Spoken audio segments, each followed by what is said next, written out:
Good morning. Today is March 3rd, 2020. I believe it's really time to understand just what the system has set out to document the support that is really being done. So as you can see, this is on the screen, you'll see Nevada's 2016 Part B Results-Driven Accountability Matrix. Now this is what they're saying they're accountable for. 54.38% needed interventions. Compliance results, 20. Points earned, they earned 18. They ranked themselves at about a 90. Reading elements. Reading assessment elements. The percentage of fourth grade children with disabilities participating in regular statewide assessments, it was non-applicable. The percentage of eighth grade children with disabilities participating in regular statewide assessments, that was non-applicable. Well, the percentage of fourth grade children with disabilities scoring at or above on the National Assessments of Educational Progress, 21. And they didn't rate them scores. I mean, let's just really understand. Let's look at the eighth grade percentage of children, including the testing. They had 86%. There's really no number attached to that. Understand that when I say 86%, because as you know, 100% of one is still 100%. Then they have this math assessments, and let's just go down to see where we can see significant discrepancy by race, ethnicity, or rate of suspension, expulsion, policies, procedures, practices that contributes to significant discrepancy and do not comply with the specified requirements. Disproportionate representation of racial, ethnic group in special education. Well, they just don't even report that. You see that? And they gave themselves a score of 2.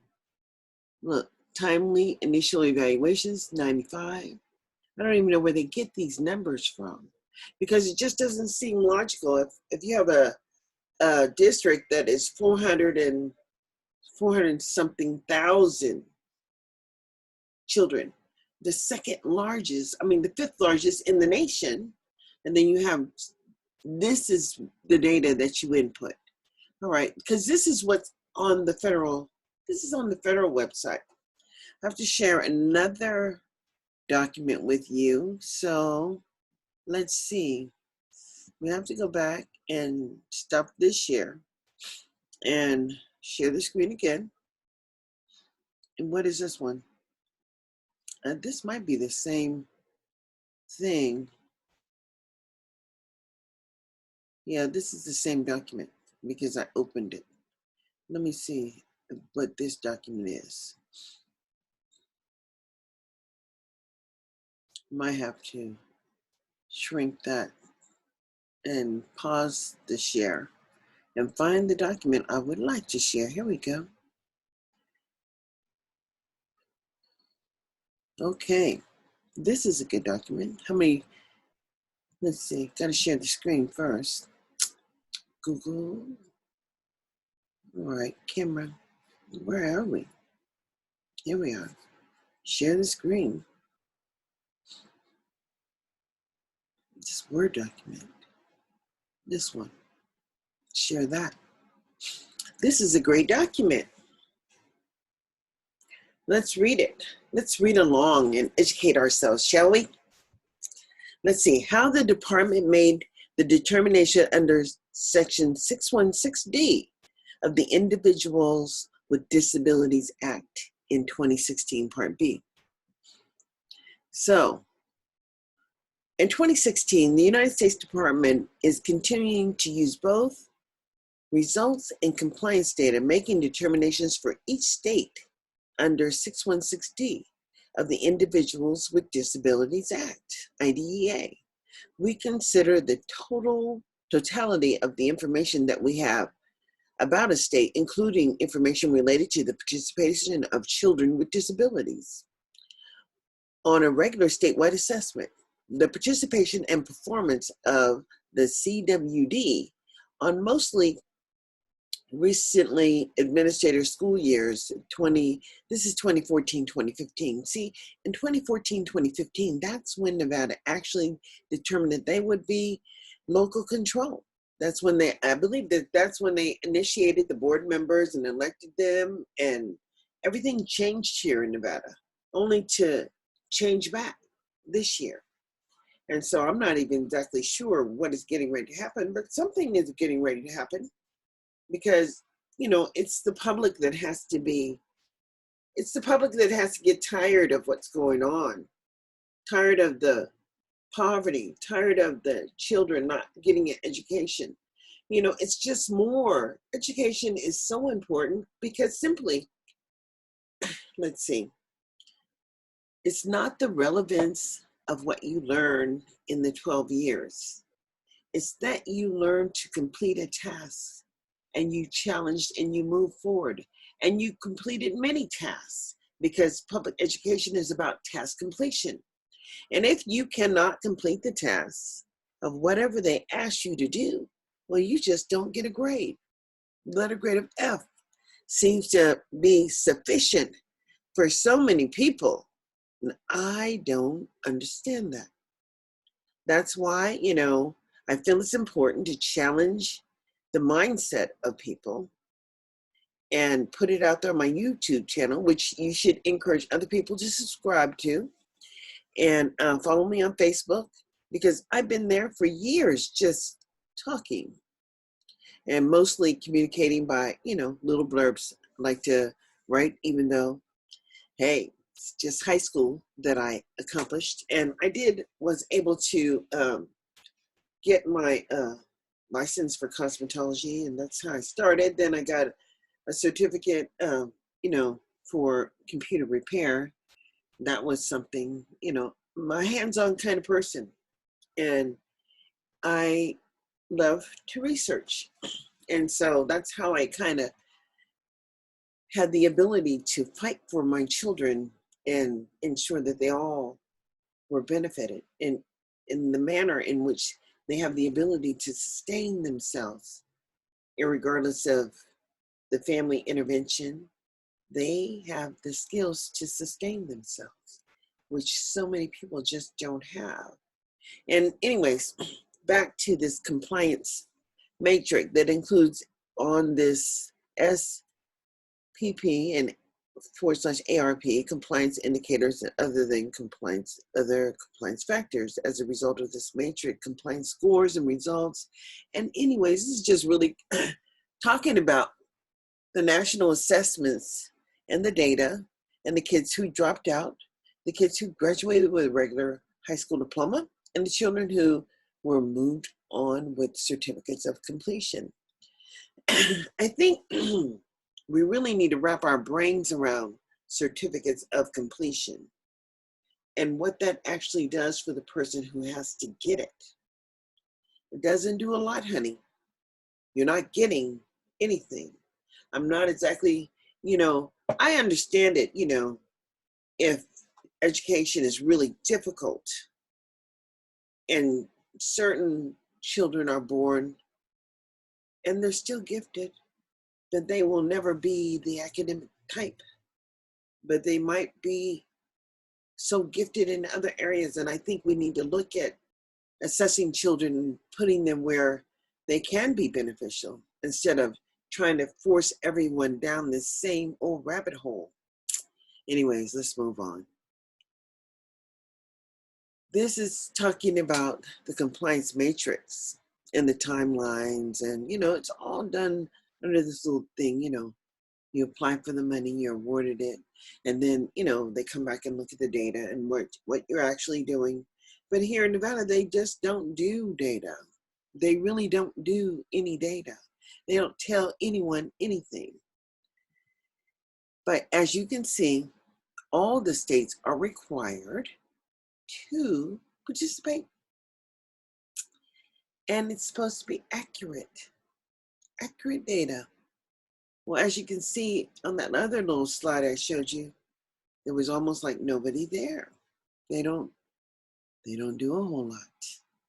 And they're not doing a whole lot. Here we go.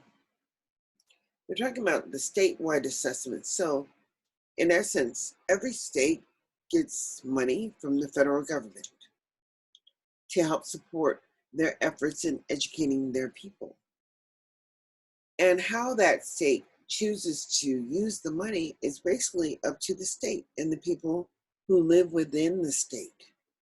And so, if you live in the state and you feel that, oh, I don't have any children, but guess what? You're helping to sustain those children over there. So you should be willing to follow up to ensure that whatever you're doing or whatever's happening for them is working. Because quite frankly, I think when people have children or families, and so many times, I mean, this is America, and America is very young. So you have to understand that, as Black people, we had the right to vote in the 64, and this is just 1964, and this is 2020. And irregardless of the number of years that have passed by, know that the struggle is still there because of the right to oversee the total population and control them, and then them having the freedom to control themselves and make choices that benefit them. And perhaps over time, people have tried to hang on to the past too much. That's why compliance is everything in America. And it's strange to me that people would say, if he only complied.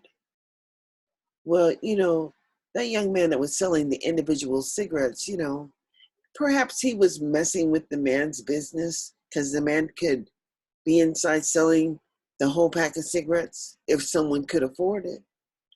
But he was selling to a whole different people who couldn't afford the whole pack of cigarettes. He was fulfilling a need.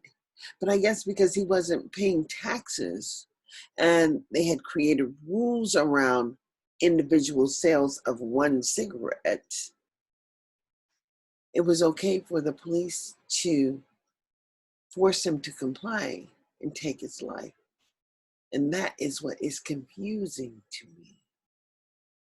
Because in essence, we are all Americans because we're born here. We're the American population, and so many different people are born here. They're just born here to this land. And in this land, where people have all the same rights, certain people try to identify as being the longest on the block.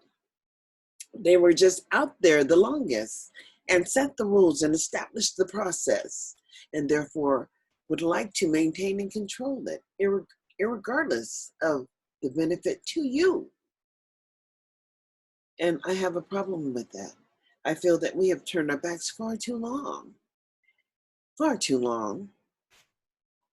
and we are at the bottom of the barrel. And that requires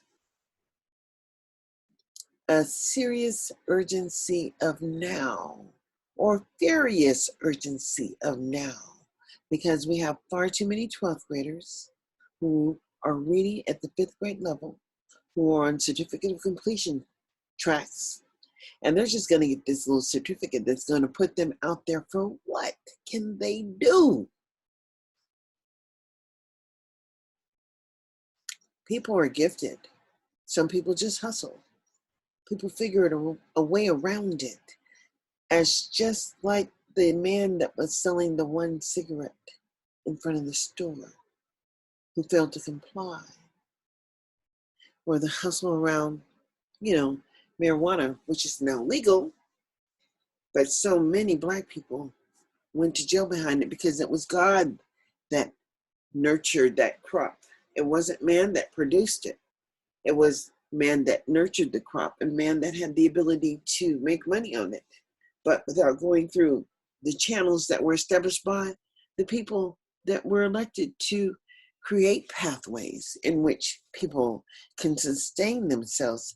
And yet, it's this feeling that they have no responsibility to you as an individual if you're the individual that is far, far below basic. Because if you're far, far below basic, you're getting that letter grade of F. You're not progressing anywhere.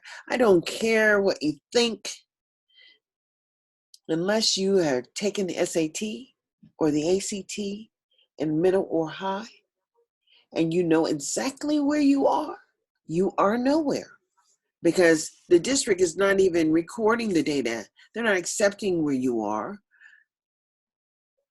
You've accepted it. I did not accept any of that for my children. I wanted to know exactly where they were at all times. So yes, they did participate. And for my youngest one, it was the most difficult simply because he was a different type of learner. I learned that there were executive functioning skills, and I learned all about MLA writing, which I never knew about. I mean, I never knew about it till this last, 5 or 6 years, because he's 22 now. But when he graduated, that's what he was doing. And when he took the assessment over there at the local college in Sacramento, he doesn't need any more English. Now let's think about that. He was my special ed student. He was my special ed student, and that's what we are going to talk about later on today. After I broadcast this, I'm really going to start talking about special education because I feel that people feel that it's some type of label and it's some type of joke. And actually, staff make it that way. So people are intimidated by being in special ed. So anyways, inclusion of the rate for 4th and 8th graders, the reading levels, and you can click on this and supposedly go into the national report card. If I click on it, I'll take you somewhere else. And I want to just scroll down here really quickly so that you can see the percentage and the scores that are here. And this is that's the end of this page. Let's shrink this window.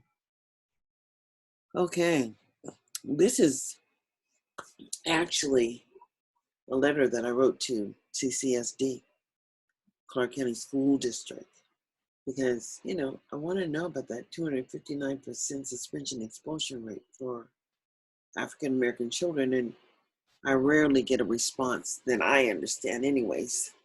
Let's get out of here. Okay, have to write it a couple different ways so I can, no, don't save that one. Okay, this is back to this, all this accountability stuff. Do you see anything, any way that they possibly can holding themselves, how they do that? I don't know. I downloaded some more things that I wanted to share. So I have to go here and open this up. Yes, I want to open it because I want to share this. Oh, well, this is Nevada's something. Nevada's data rubric. It's in read-only mode. But look what they turned in to the federal government. Do you see any data here? I don't see anything. My. But it is Nevada's, it is done in, see, I didn't do this. 2014. This is what they turned in. But it was accepted by the federal government. They accepted this. So, let's see. This I found too. Open this. Is that the same one I had? Oh, yeah. How they made their determinations. We went through that. Let me see. I downloaded a few other ones.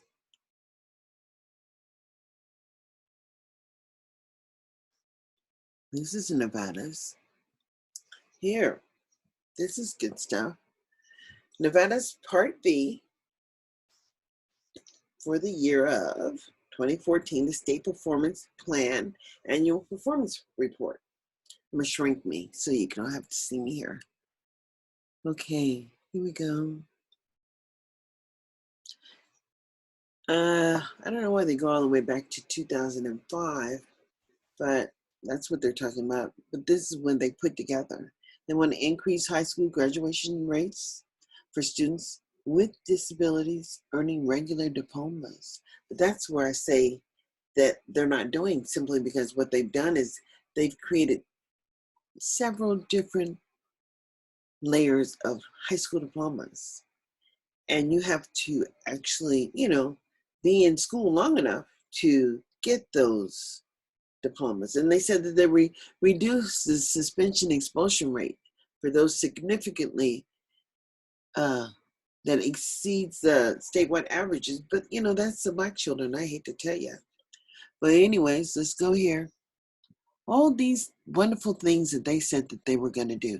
Ensure a smooth transition from infant toddler programs to school-based programs and children with disabilities by ensuring the IEPs are developed and implemented by grade 3.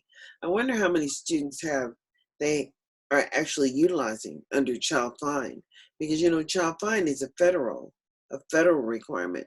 I'm going to show you some things that I think you need to be aware of, since we are moving into the 20th century, and you need to understand the power of the overseer, since it seems that we're still living on the plantation. Anyways, this one says, on June 30th, 2015, the Nevada Superintendent of Public Instruction, Dale A.R. I'm not going to try and pronounce that one, received a correspondence from the United States Department of Education, Special Education, Rehabilitation, whatever. So advising them to review this plan for 2013. Nevada has been determined to be Nevada had been determined to need assistance for 2 consecutive years. I wonder how they got that assistance. Wow, that's informational. And anyways, the Nevada Department of Education Office of Special Education is committed to ensuring that all students are Nevada college ready and ready for college upon exiting the public school system. To accomplish this, the special ed director and 6 education program professionals strive to build and improve the collaborative efforts with state partners and stakeholders statewide. It is our goal to promote educational success for all Nevada students through increased academic rigor and the use of evidence-based practices, providing sustained professional development to administrators, teachers, and staff, providing technical assistance in data-based decision-making, and building meaningful partnerships with district schools, parents. And the Office of Special Education is located here in this one. That one takes you. Oh, look, that's what I'm saying about that stuff. You be all in it, and then all of a sudden you ain't in it. What did I do here? I couldn't go there. And that is just how it is these days. Where's the monitoring system? NDE conducts policy procured form review for procedural compliance. NDE facilitates comprehensive records review in each LEA, 17 school districts, and the state charter school authority at least once every 4 years, and facilitates targeted records review as necessary each LEA each year, targeted for previous non-compliance findings. That non-compliance stuff, that's the stuff I think we need to be aware of as people. We need to understand that if they're not compliant, then they're not supporting children.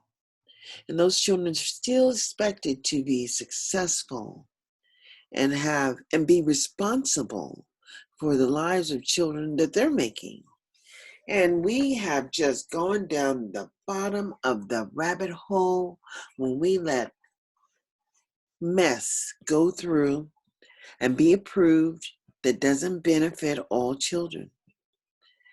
And so, anyway, in the recent years, NDE has undergone a comprehensive federal physical audit in connection with its utilization of ARRA funding and separate audit conducted by the Office of Inspector General. The NDE implements the following steps to ensure proper physical management in accordance with federal law. The NDE annually submits its SEA, that's a state educational agency, eligibility documents to the OSEP, including required assurances, descriptions used of the funds, and the documentation of the public participation. That's my concern. These materials are posted on the website. Really, you can see that this is only, page 5 of 74. Is that where we are? In all this, they claim that they have some dispute resolutions, but as you can see, I think I scrolled through, the numbers were nil to none. Nothing was there. I mean, this is some insanity.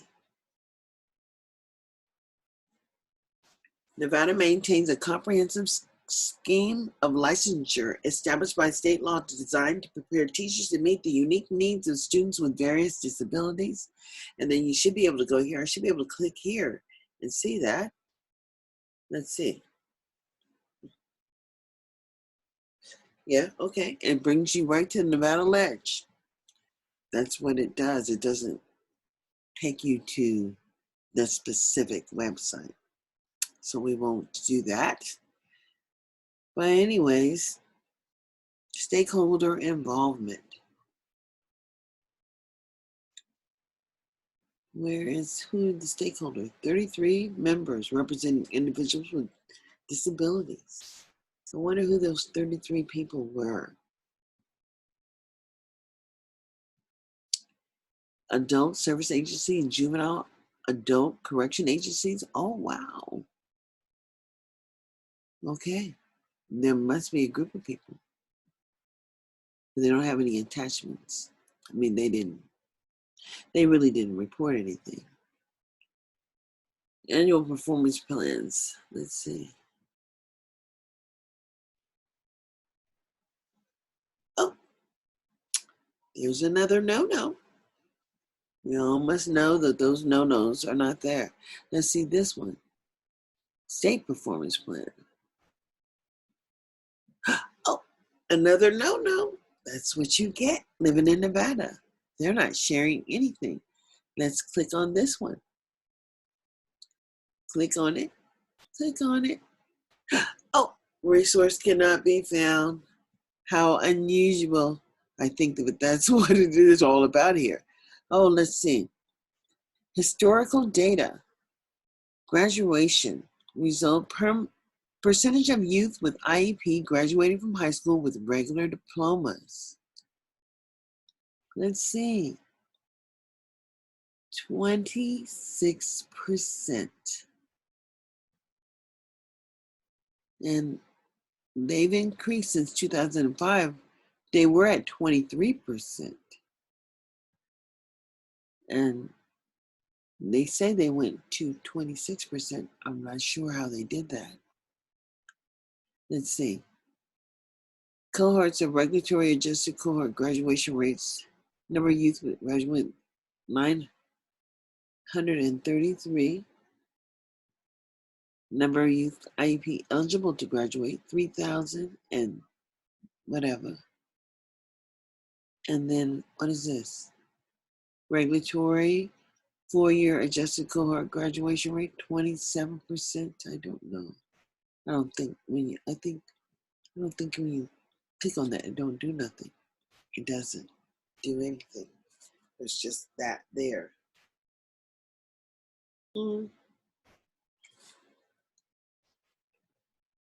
Let's see. Students earning regular diplomas in 2013-2014, 933. I'm not exactly sure. Ninth graders included students who transferred were 4,000. And then IEP students who transferred out, I don't know how they get there. I mean, they don't even show the overall graduation rate, unless that was the overall graduation rate for the whole county or the whole state of Nevada. I don't know what that meant. But anyways, they've got some baseline data here.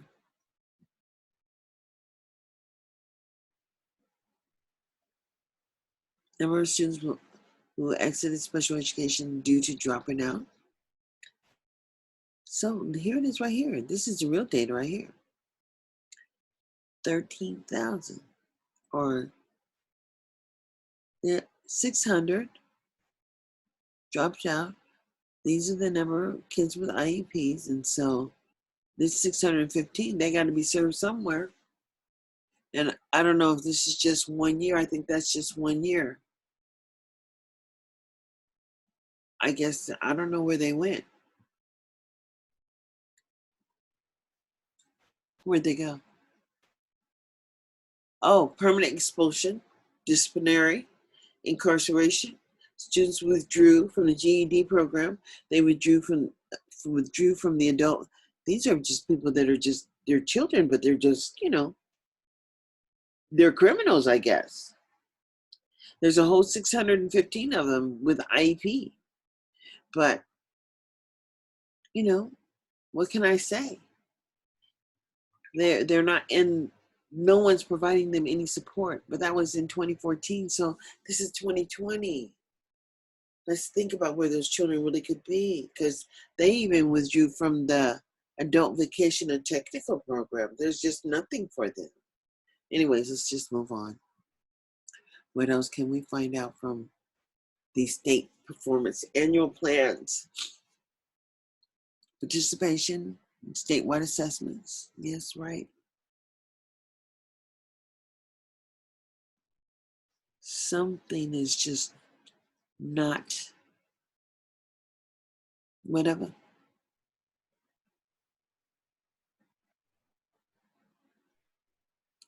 They use the flexibility waiver. And I don't know what that means. Do you know what it means? Does anybody know what that means? Because number of third graders right here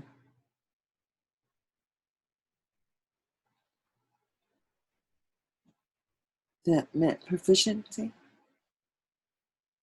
25. But see, when you get to the number of eighth graders that are reading proficiency, it drops.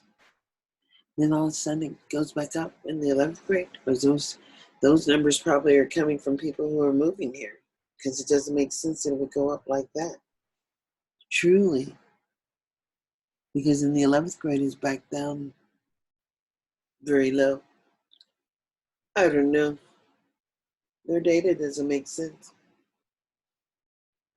Of course, they have not provided a way for you to backtrack the data.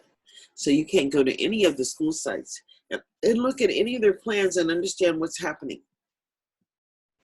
You do understand, however, that for anything extracurricular here, parents have to pay. And if they don't pay, then their children are looking for scholarships, but they can't participate unless they pay. And that is, even when they're 100% Title I school, they don't get to participate unless they pay. So, anyways, I'll show you that too, what I saw. Oh, Lord. So, children with IEPs who receive a valid score of proficiency was assigned. In the third grade, supposedly 4 and 7, but by ninth graders, none in the 10th grade.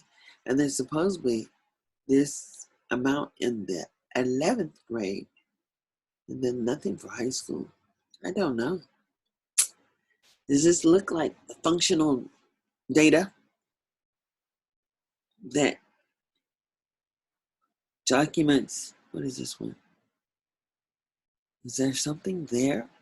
Don't get excited. Don't get excited. Something's here. Okay, so we can look at group summary report, end of core, Clark.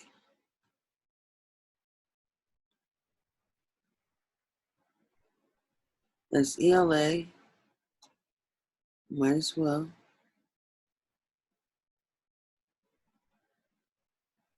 Dropout.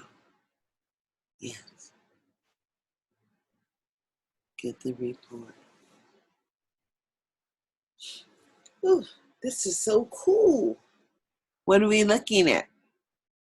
The dropout rate is 2.9, they say. But that doesn't tell you anything. Go to the sections. What do they let you get? They don't let you get anything. Let's see.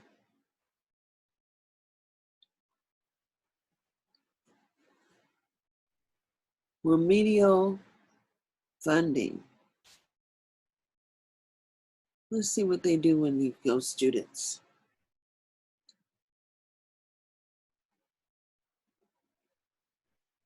All right, that one. Let's see what kind of report you get. This is crazy because they don't give you anything. They give you this 93.5% Black.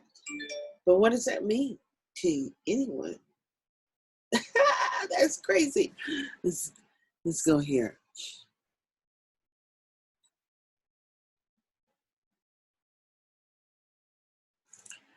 I want to see the state data. Let's see. Clark.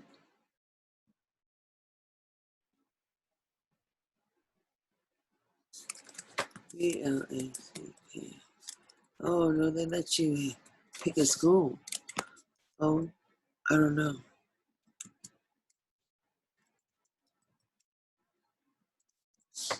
Let's look here. We picked Arborview High School. That's their this is what they actually give you when you go look at the graduation rate. And you look at let's see. Let's see, what do they let you see? They didn't retain nobody. Let's see. Oh, look at the credit deficiency. This is what this is the key right here. Children who are credit deficient. Children who are credit deficient are below grade level, and they're just in school to support and sustain the system. And look at Clark County right here. The number of 10th graders who are credit deficient. Look at that. I don't know what that remedial thing is.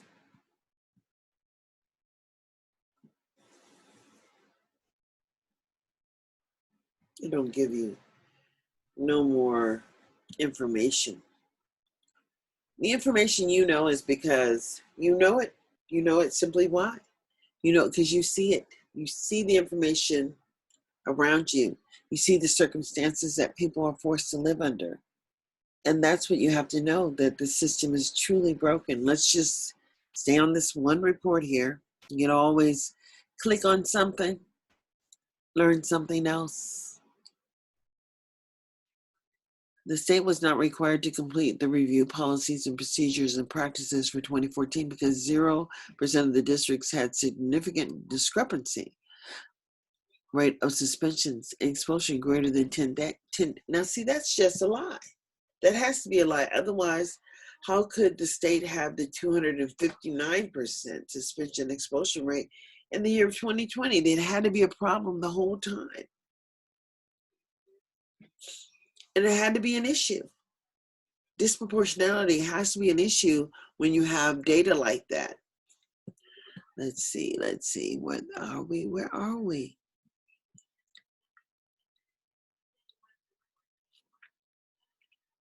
I don't know.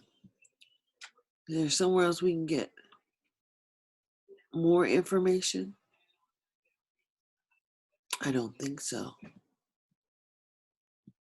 I think it's OSP, the Office of Special Education. I'm not exactly sure.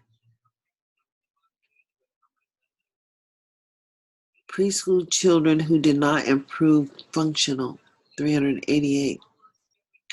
Preschool children who improved functioning but not significant to move nearer to functioning complete, comparable same age peers, 338.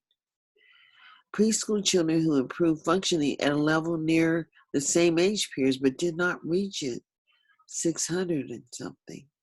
Preschool children who improve functioning to reach the level of comparable same age, and they have this 1,000 and something. So anyways, I wonder what they do for the children who did not reach that level of functioning. If they have to identify it, then they should be talking about what they're doing in regards to, moving towards functionality. Percentage of parents with children receiving special education services who reported the schools facilitated parent involvement as means of improving services as a result of children with disabilities. They say that, they're at the baseline. I don't know what they do. It's just sad. I don't know what they do. Anyways, racing through here because I've been on almost an hour. It's just 43 minutes. Long time. Don't want to lose any. Here's this child find. It's a compliance indicator. Know that. I want to say something before I get out of here. I want to say that, when people pay attention to you as a individual, I'm going to shrink that window and shrink that window and shrink this window and go back to my share and share another screen here. No, wait, I have to open up something first. Safari. Here we go. Now I want to share.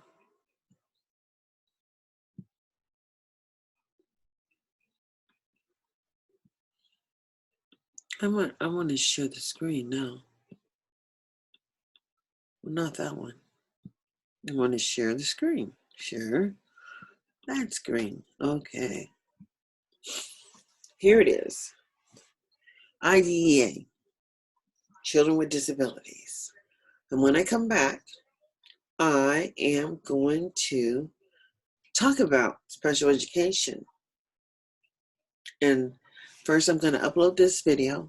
And when I come back, I'm going to talk about special ed later on today, March the 3rd, 2020, because people really need to understand special ed is not a negative thing.